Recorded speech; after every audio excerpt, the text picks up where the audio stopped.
This is chapter 27 of the book Russian Sunrise, Part 2.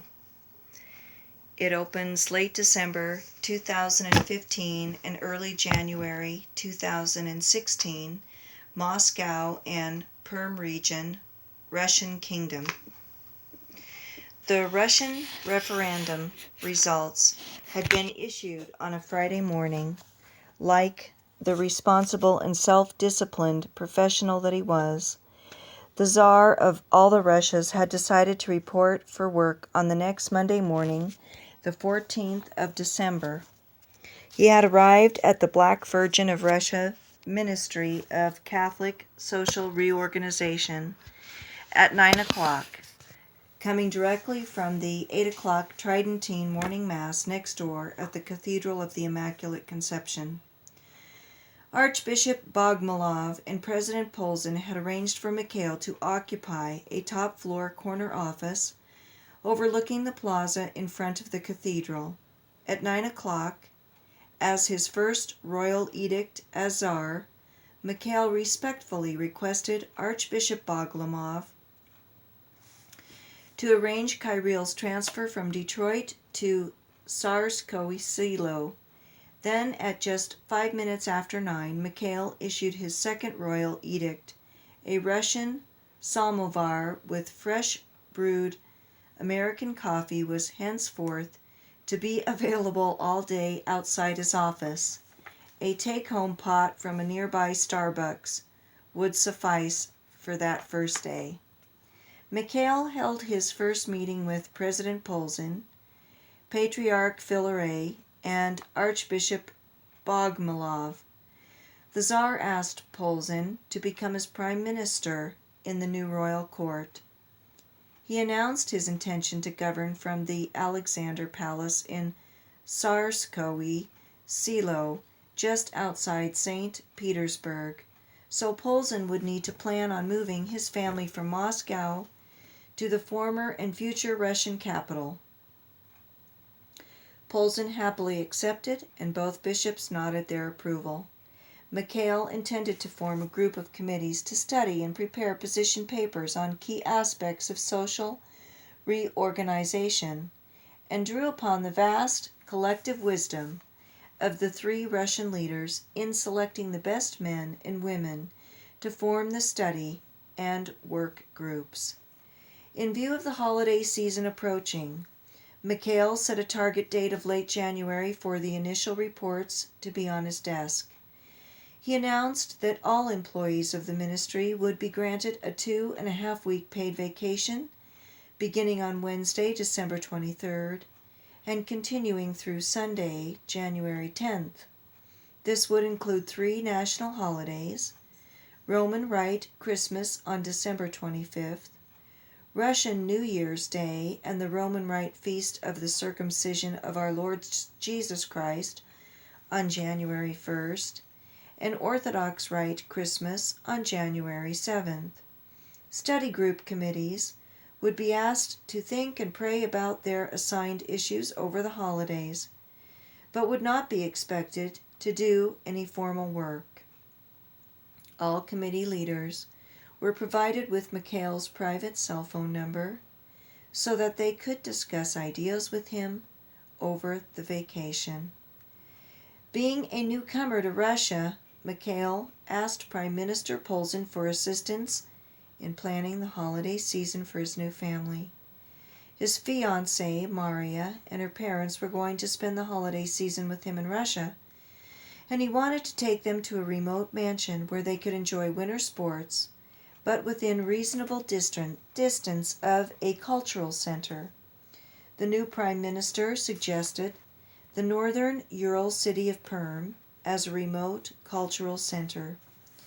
He noted that during World War II, many of the artistic companies from St. Petersburg had been relocated to Perm to protect them from the Nazi occupation. After the war, many had chosen to remain there, so that Perm rivaled St. Petersburg and Moscow in its ballet, orchestral, and dramatic theater companies. It was also a major center for high-end shopping and had a world-class airport. Within 50 to 75 kilometers, one could drive to a variety of country mansions owned by wealthy Russians, some of whom, and Polzin knew which ones, would be genuinely delighted to make their country retreats available for the new Tsar. Polzin recommended one or two in particular, which were not too far from decent alpine ski resorts and downhill sledding sites, and also offered outstanding snowmobile trails. Mikhail planned to host the Petersons in the royal, formerly presidential, suite at the Hilton Leningradskaya for 3 days surrounding Roman Rite Christmas. They would attend midnight mass at the Cathedral of the Immaculate Conception in Moscow, which by request of the Tsar would be celebrated by Archbishop Bogomilov as a high pontifical mass in the traditional Latin rite of the Roman Church, with orchestra and chorus performing a Mozart mass. On the second day after Christmas, they would fly to Perm and spend 10 days at a country mansion. They would fly back to Moscow on January 5th and return to the Hilton Leningradskaya in time to attend the Orthodox Christmas Mass celebrated by Patriarch Filaret at the Cathedral of Christ the Savior. Then during their private days at the country mansion, Mikhail and Marya had time together to walk in the sunshine on snowy country lanes, sip hot cider beside a crackling fireplace, enjoy hot coffee in the warming hut during breaks from alpine skiing at the local ski resort, and ride side by side in a horse-drawn sleigh. Downhill sledding and snowmobiling were also enjoyed, but these activities were less conducive to sharing their hearts.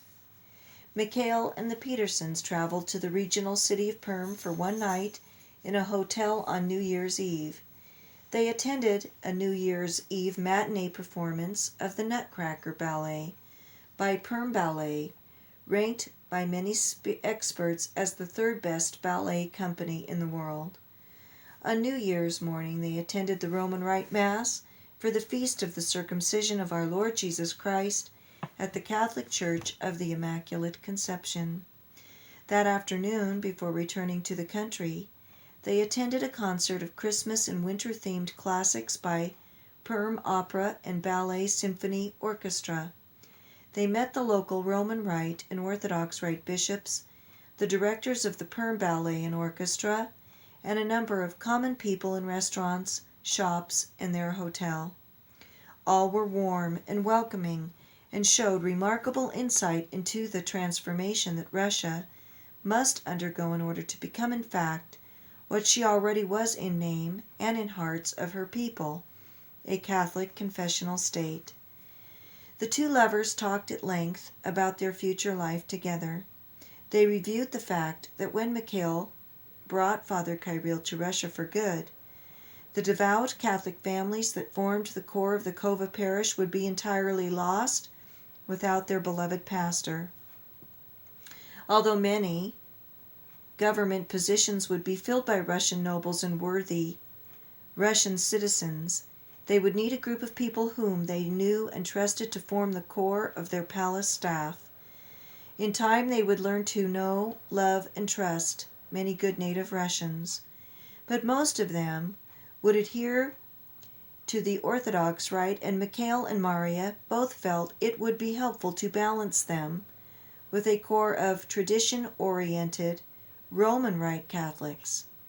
Mikhail explained that he already broached this subject with Kirill, and after a week of discussions with Marya and her parents, aided by daily Mass and Rosary, the following beginning plan was drafted.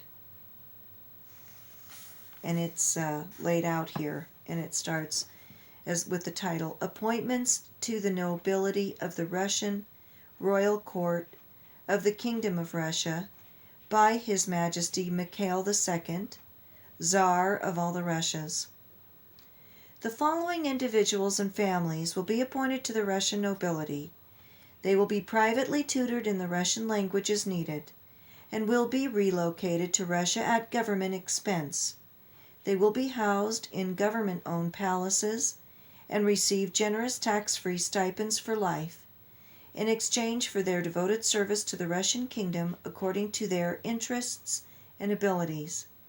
Any additional advanced education will be funded by the Crown, subject to approval by the Tsar. Siblings of His Majesty the Tsar. Father Kirill Romanov, age 33, single, Roman Catholic priest.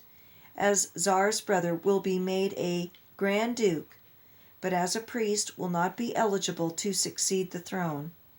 He is asked to serve as the Tsarskoye Selo Palace Chapel Roman Rite priest to the Tsar and his family, and as the personal liaison between the Tsar and the Pope in Rome, and as a royal court composer and music director. Vladimir Romanov, age 31, married to Olga, father of 6 children, organist and organ builder. As Tsar's brother, he will be made a Grand Duke, and until Mikhail fathers a child, will be next in line to inherit the throne. Will be assigned an apartment in the Catherine Palace, and Vladimir will be asked to serve as organ builder to the crown. Olga Gavrilovna Romanov, age 31, married to Vladimir, mother of 6 children, homemaker. As a sister-in-law to the Tsar, will be made a Grand Duchess. Full-time duties as a homeschooling mother. Anastasia Nikolaevna Romanov, Olga Nikolaevna Romanov, and Alexandra Nikolaevna Romanov, as sisters of the Tsar. They will be made Grand Duchesses, and their husbands will be made Grand Dukes. They may relocate to Russia at government expense, to reside in royal palaces, and to serve the crown according to their abilities. Parents of Her Majesty the Tsarina. George Peterson Petrovic, age 42, married to Katerina, professor of psychiatry, as father of Tsarina Maria, will be made a Grand Duke and will live in the Catherine Palace. He may teach and practice at the University of St. Petersburg. Katerina Fedovsky Peterson Petrovna, age 40, married to George, professor of music, as mother of the Tsarina, will be made a Grand Duchess and will live in the Catherine Palace. She may teach at the St. Petersburg Conservatory and continue to travel worldwide as a concert artist. Outstanding Catholic layman. Don Brown, married with adult children, will be made a duke, a royal prince, and his wife Teresa will be made a duchess, a royal princess. They will be assigned suitable palace quarters in Tsarskoye Selo and Moscow. Don will be advisor to the Tsar on small, family-owned business development in the Russian kingdom. They will be permitted to maintain dual citizenship in order to continue their philanthropic work in Detroit. The Szybiorsky family of the Church of Our Lady of Fatima, Kova Parish in Detroit, will be assigned apartments in the Catherine Palace in Tsarskoye Selo. Karl Szybiorsky, age 50, married to Diane, father of 6 children, civil engineer. Carl will be made a duke, a royal prince, and will serve as the director of building improvement and maintenance for all royal palaces and government properties in the Russian kingdom. Diane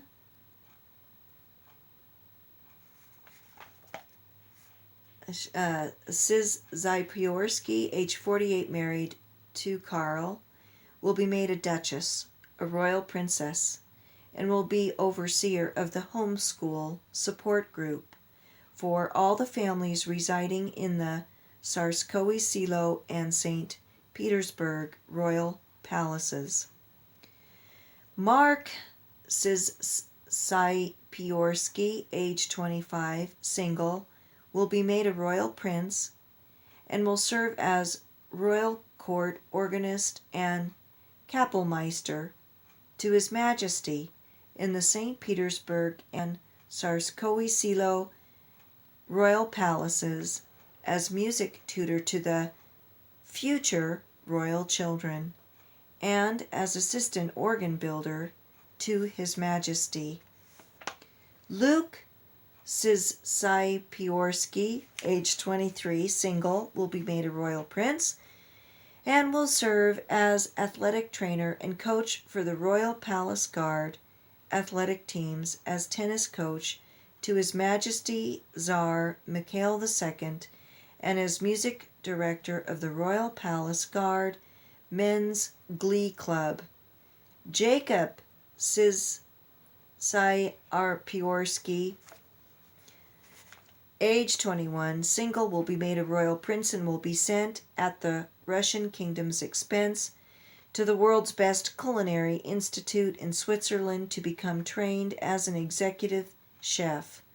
Jacob will then serve as executive chef to His Majesty in the palaces of the Russian kingdom. Maria Szczypiorski, age 19, single, will be made a royal princess and will serve as the nanny to the future royal children and as personal assistant to Her Majesty Tsarina Maria.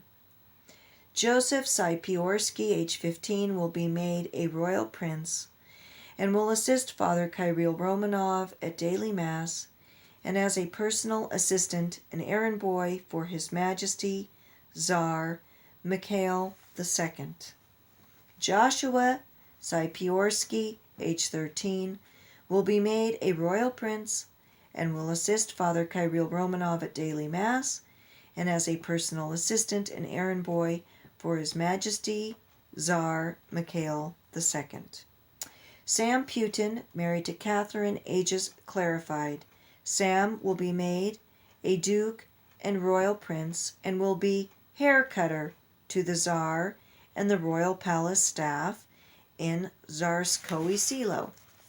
Catherine will be made a duchess, a royal princess, and will be bookkeeper for the royal household in the Alexander Palace at Tsarskoye Selo. They will be assigned appropriate quarters in the Catherine Palace at Tsarskoye Selo. The Magagin family of the Church of Our Lady of Fatima Kova Parish in Detroit will be assigned apartments in the Catherine Palace in Tsarskoye Selo. Charles Magagin, age classified, married to Mary, will be made a duke, a royal prince, and will be overseer of maintenance for the royal household and the Tsarskoye Selo Catholic Parish. Mary Magagin, age classified, married to Charles, will be made a duchess, a royal princess, and will be overseer of domestic staff for the royal household and the staff of the Tsarskoye Selo Catholic Parish. Amy Magagin, age 22, single, will be made a royal princess and will continue university studies.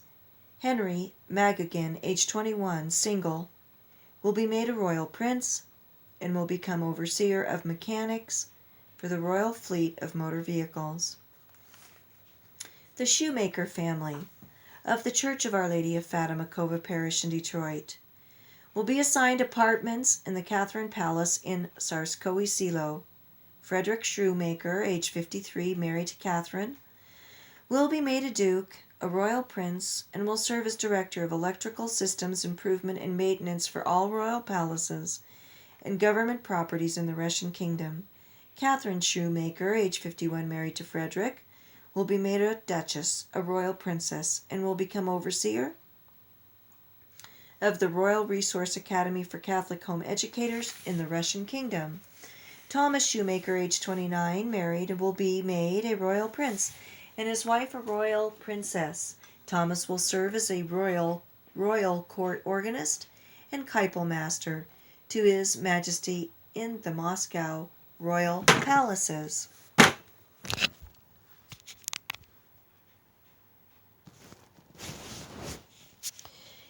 Andrew Shoemaker, age 27, married, will be made a royal prince and his wife a royal princess. Thomas will serve as royal court organist and Capel master to His Majesty.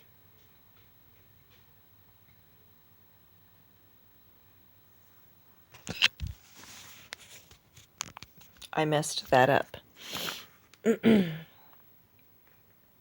Andrew Shoemaker, age 27, married, will be made a royal prince and his wife a royal princess. Andrew will be granted a year of advanced study in Russian language formation and Russian law at the St. Petersburg School of Law and will then be asked to serve as overseer of the Royal Russian Academy of Solicitors and Barristers and as personal legal counsel to His Majesty, Tsar Mikhail II.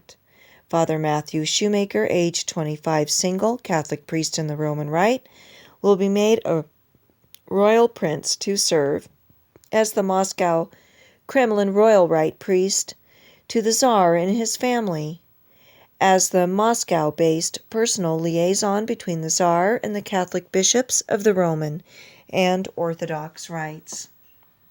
David Shoemaker, age 23, single, will be made a royal prince and will serve as the director of entertainment for the royal palaces and also as movie maker to His Majesty the Tsar. David will also collaborate with Father Kirill Romanov and serve as producer to the Tsar of original Catholic musicals. Joseph Shoemaker, age 21, single, will be made a royal prince and will serve as personal secretary to His Majesty and master of ceremonies for royal events. It was agreed that additional Catholic people from the Cova Parish and a few from St. Augustine Cathedral Parish in Kalamazoo would also need to be added to the list of prospective appointments. Father Kirill had long relied upon the Shoemaker family as his faithful helpers in his parish, and he would find their presence in the royal court at Tsarskoye-Selo a great joy. Maria and Mark had been close friends with David and Joseph Shoemaker and would find comfort in their presence.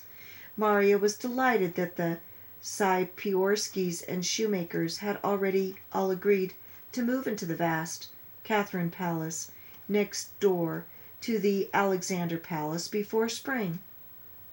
Maria shared her private concerns about Mark with Mikhail. Their friendship had always been chaste, and so it would ever remain, but she could not imagine living without having him close by.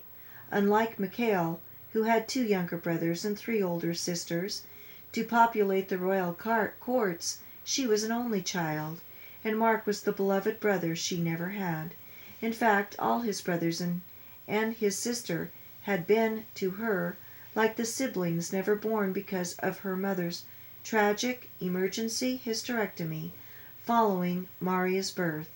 With Mark as the royal palace kapellmeister and music tutor to the future royal children, her heart would be whole again. As assistant organ builder to the Tsar, Mark could pursue his love of old-fashioned craftsmanship and yet remain free to pursue a vocation to the priesthood if, in time, he became certain that was God's will for him. On the other hand, as a handsome young Prince closely attached to the household of the Tsar, he would be among the most eligible young bachelors in the Russian kingdom, and only time would tell what God might have in store for him. Mikhail and Maria's hearts began to be joyful as they envisioned working in a Christian kingdom with so many devout and virtuous Catholic souls to assist them. Mikhail already knew many people in Russia, but Maria would be a newcomer and would value beloved longtime friends surrounding her and assisting her in serving her new nation. They began to see that the function of royal courts was to set a shining example of high culture and righteousness, so that the people of the nation might be inspired to follow their example. With this in mind, the American individuals whom they proposed to elevate to the status and duties of Russian royalty were ideal. Knowing that the vast majority of public servants throughout the kingdom would be native Russians, they also developed an initial list of Russian leaders who would hold places of power in the Tsar's cabinet immediately upon his ascension to the throne.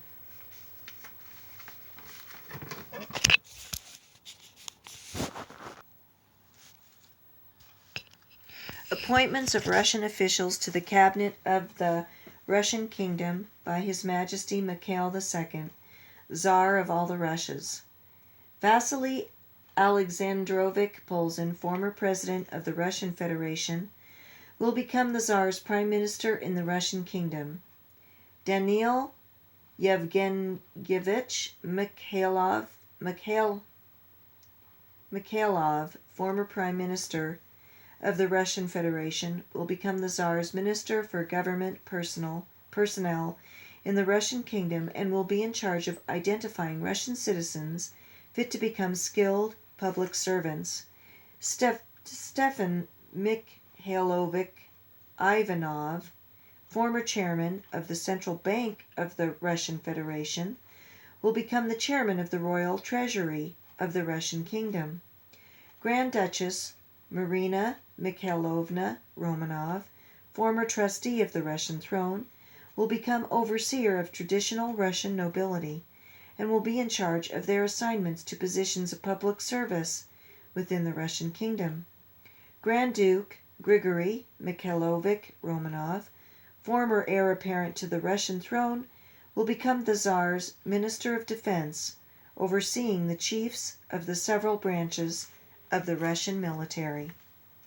When their political planning was complete, Maria and Mikhail sat together on a love seat in a book-lined den beside the crackling fireplace, holding hands and sipping hot chocolate, while winter winds howled and snowflakes swirled violently just outside the window. They happily discussed how their many American friends, already like extended family because of the close-knit fellowship at the Kova parish, would continue to be like a network of beloved friends and family within the vast palaces of Tsarskoye Selo. They would make the cold, old museums come to life again with the warmth of human love and the music of children's voices. Their many friends would someday become the progenitors of a new Russian nobility, a ruling class that would set the proper example of holiness of life, hard work and creativity, and dedication to the love of neighbor for the love of God. They would be anything but the kind of dissipated leisure class, engaged in nothing good either for themselves or for the kingdom, whose behavior had frustrated and deeply ashamed the last Tsar. The spiritual corruption of many of the former Russian nobility had unquestionably helped to render the House of Romanov vulnerable to an anti-Christian revolution back in 1917. For although Tsar Nicholas and Tsarina Alexandra had lived exemplary lives as Orthodox Rite Catholic saints, many of the other Grand Dukes and Grand Duchesses had been anything but examples of devout faith and holy living. Suddenly their reverie was interrupted by a sharp rapping on the open door frame of the den. One of the FSB security officers, a tense look on his worried countenance, indicated an urgent need to consult with His Majesty the Tsar. He informed Mikhail and Maria that Interpol had intercepted extensive communications among members of a well-known private world leadership forum, indicating active discussions about methods of eliminating the new Tsar and working to infect Russia once again with secular humanist propaganda.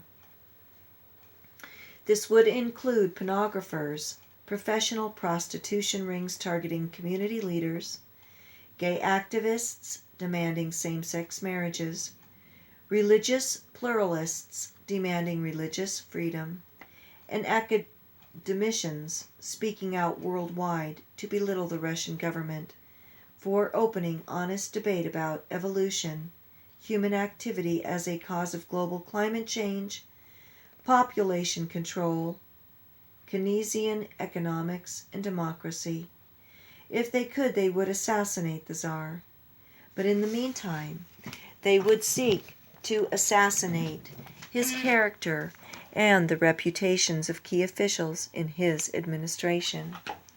The battle is now being joined, said Mikhail, between the Catholic Russian kingdom of the Prince of the House of Romanov and the secular humanist kingdom of the Prince of this world. Maria, having been studying Russian history, commented, Tsar Nicholas II was bitterly criticized because of his extensive network of secret police who sought to ferret out nests of conspirators seeking to bring down the throne. A kingdom is like a living body, said Mikhail. The human body has to protect itself against microscopic foreign invaders, and so has armies of white blood cells that function as foot soldiers, moving quickly to the site of any battle between the body and outside infiltrators, and attacking anything that is foreign. That's a neat analogy, Dr. Romanov, smiled Maria. Sometimes I think I'll miss having you work as a physician. Actually, I am thinking about continuing to do medical mission work in remote areas of Russia if the security people can make it workable. Right now, I wouldn't count on that, Your Majesty, said the FSB officer. Mikhail sighed, realizing the immense sacrifices that wielding power in a just manner would entail. Anyway, like the body, a kingdom must have an immune system, a network of trustworthy and highly trained men, spies who can infiltrate socially subversive groups and expose their intentions to the king. The lust for power and wealth always drives certain men to seek ways of usurping legitimate authority. When they can, they will infiltrate the ranks of power through blackmail and bribery, reaching even to the ruler if they can. If the core power structure consists of virtuous men who are impervious to such schemes, then they turn to violence. Usually, they will try spiritual violence first, through character assassination. If that fails, then they resort to physical assassination. That is precisely what our intelligence suggests about these men, Your Majesty, said the FSB officer. Personally, I dislike becoming involved in intrigue. Christians with benevolent intentions towards their fellow men often have difficulty being realistic about the conscious evil that some men willingly harbor in their hearts. However, I do have personal experience as a former Marine special operative. I myself have been sent on dangerous espionage missions. I understand that a kingdom has to call upon its finest and most brave young men, like this young officer, in order to protect itself from spiritual, political, and physical invasion. The FSB security officer smiled with pride and thanked the Tsar for his acknowledgment. Mikhail sat in silence for a few moments, offering a mental prayer to Saint Longinus and to Saint Ignatius Loyola, soldiers who became saints. He asked these saints to intercede in the royal courts of heaven on behalf of the military and security forces of the new Russian kingdom, and for the Tsar, their commander-in-chief. The safe and secure days of the Russian countryside were now fast drawing to a close. Duty was calling, and Mikhail would henceforth have to divide his time between the warmth of hearth and home and participation in the cold field of political, paramilitary, and military battles, where kingdoms are kept or conquered. And that ends chapter 27, and I will begin on chapter 28 on the next YouTube. Thanks for listening.